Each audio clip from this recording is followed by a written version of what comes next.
పోసాని కోసం పోలీసులే క్యూ కట్టారు. వరుస కేసులతో టాలీవుడ్ నటుడు పోసాని కృష్ణమురళి ఉక్కిరిబిక్కిరవుతున్నారు. ఇప్పటికే రాజంపేట సబ్ జైల్లో ఉన్న పోసాని కోసం నర్సరావుపేట పోలీసులు వచ్చారు. సినీ నటుడు పోసాని కృష్ణమురళిపై నర్సరావుపేట పోలీస్ స్టేషన్లో కేసు నమోదైంది. 153 ఏ 67 ఎట్ యాక్ట్ 504 సెక్షన్ల కింద ఆయనపై కేసు ఫైల్ అయింది.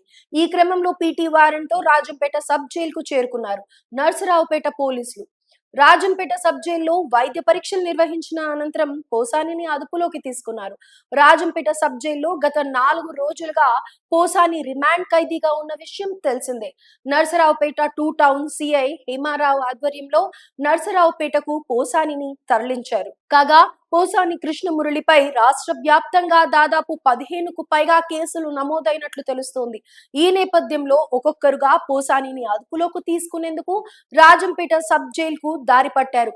ఇందులో భాగంగా రాజంపేట సబ్ జైలులో ఉన్న పోసాని కోసం పీటీ వారెంట్ తో ఈ రోజు అనగా సోమవారం రోజు నర్సరావుపేట పోలీసులు వచ్చారు. డిప్యూటీ సీఎం పవన్ కళ్యాణ్ పై అనుచిత వ్యాఖ్యలు చేసినందున గతంలో పోసానిపై నర్సరావుపేటలో కేసు నమోదైంది. దీంతో నర్సరావుపేట పోలీసులు రాజంపేట సబ్ జైలుకు చేరుకుని ఆయనను అదుపులోకి తీసుకుని నర్సరావుపేటకు తరలించారు.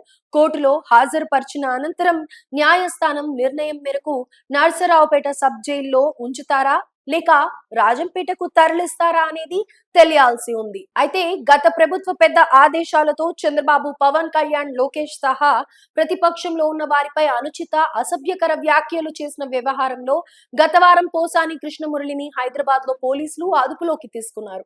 తన వ్యాఖ్యల ద్వారా చిత్ర పరిశ్రమలో విభేదాలు సృష్టించారంటూ ఆయనపై జనసేన నేత జోగినేని మణి ఇచ్చిన ఫిర్యాదుపై ఓబులవారిపల్లె పోలీస్ స్టేషన్ లో కేసు నమోదైంది. దీంతో పోసానిని హైదరాబాద్ లో అరెస్ట్ చేసిన పోలీసులు రాజంపేట కోర్టులో హాజరుపరిచారు. కోర్టు ఆదేశాల మేరకు రాజంపేట సెంట్రల్ జైలుకు తరలించారు పోలీసులు. మరోవైపు గత శనివారం అనారోగ్యం కారణంగా పోసానిని రాజంపేట సబ్ జైలు నుంచి ప్రభుత్వ ఆసుపత్రికి పోలీసులు తరలించారు. గుండె నొప్పి వచ్చినట్లు జైలు అధికారులకు పోసాని చెప్పడంతో జైలు అధికారులు వెంటనే ఆసుపత్రికి తరలించారు. ఆపై మెరుగైన చికిత్స నిమిత్తం కడప రిమ్స్ కు తరలించారు. అయితే గుండె నొప్పి అంతా అబద్ధమని తేలింది. ఆయన పూర్తి ఆరోగ్యంగా ఉన్నారని వైద్యులు చెప్పడంతో తిరిగి ఆయనను రాజంపేట సబ్ జైలుకు పోలీసులు తరలించారు.